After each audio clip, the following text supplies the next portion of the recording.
जय श्री कृष्णा दोस्तों, आज हम सुनने जा रहे दशा माता की व्रत कथा।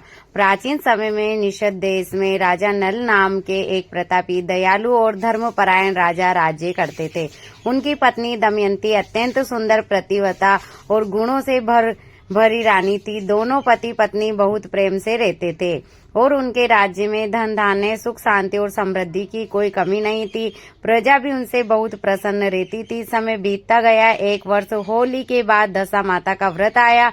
राज्य की स्त्रियां दशा माता की पूजा कर रही थी और अपने घर की अच्छी दशा भाग्य के लिए व्रत रख रही थी। रानी दमयंती ने भी दशा माता का व्रत करने का निश्चय किया। उन्होंने पूजा करके अपने हाथ में दशा माता का धागा बांध लिया।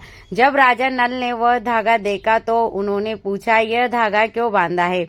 रानी ने कहा, यह दशा माता का पवित्र धागा है। इसे बांधने से घर की बुरी दशा दूर होती है और सुख समृद्धि बनी रहती है। लेकिन राजा नल को इस बात पर विश्वास नहीं हुआ। उन्होंने क्रोध में आकर वह धागा तोड़ दिया और फेंक दिया। रानी ने बहुत समझाया कि यह माता का अपमान है, परंतु राजा ने उनकी बात नहीं मानी। कुछ ही समय बाद राजा नल की अच्छी दशा बदलने लगी। राज्य में संकट आने लगे, धन कम होने लगा और दुश्मनों ने राज्य पर आक्रमण कर दिया। धीरे धीरे राजा नल सब कुछ हार गए और उन्होंने अपना राज्य छोड़कर रानी दमयंती के साथ जंगल में जाना पड़ा। जंगल में दोनों को बहुत कष्ट सहने पड़े। कभी खाने को भोजन नहीं मिला, कभी रात भर ठंड में रहना पड़ा। एक दिन दुखी होकर राजा नल दमयंती को जंगल में छोड़कर चले गए, क्योंकि उन्हें लगा कि उनके कारण ही रानी को कष्ट मिल रहा है। दमयंती बहुत दुखी हुई, लेकिन धैर्य से आगे बढ़ती रही। भटकते भटकते दमयंती एक नगर में पहुंची। वहां उन्होंने देखा कि कुछ स्त्रियां श्रद्धा से दशा माता की पूजा कर रही है। उन्होंने पूछा, बहनों आप कौन सा व्रत कर रही है? स्त्रियों ने बताया, यह दशा माता का व्रत है। इसे करने से मनुष्य की बुरी दशा दूर हो जाती है और जीवन में सुख समृद्धि लौट आती है। यह सुनकर दमयंती को अपने पुराने दिन याद आ गए और उन्हें समझ आ गया कि राजा नल ने जब दशा माता का धागा तोड़ा था, तभी से उनकी बुरी दशा शुरू हुई थी।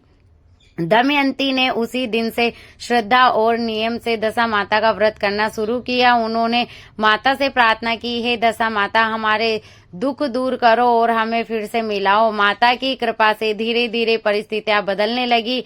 उधर राजा नल भी बहुत कष्ट सहने के बाद अपने ज्ञान और पराक्रम से फिर से शक्तिशाली बने।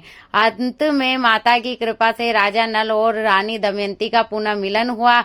राजा नल ने अपना राज्य वापस प्राप्त कर लिया और उनके जीवन में फिर से सुख समृद्धि आ गई। तब राजा नल को अपनी गलती का एहसास हुआ। उन्होंने रानी से क्षमा मांगी और स्वयं भी श्रद्धा से दशा माता का व्रत करने लगे। इसके बाद उनके राज्य में हमेशा सुख शांति बनी रही। दशा माता का व्रत श्रद्धा और विश्वास से करने से मनुष्य की बुरी दशा भी अच्छी हो जाती है। माता का अपमान नहीं करना चाहिए और धर्म व्रत का आदर करना चाहिए। जय श्री कृष्णा, जय श्री राधे। हर हर महादेव।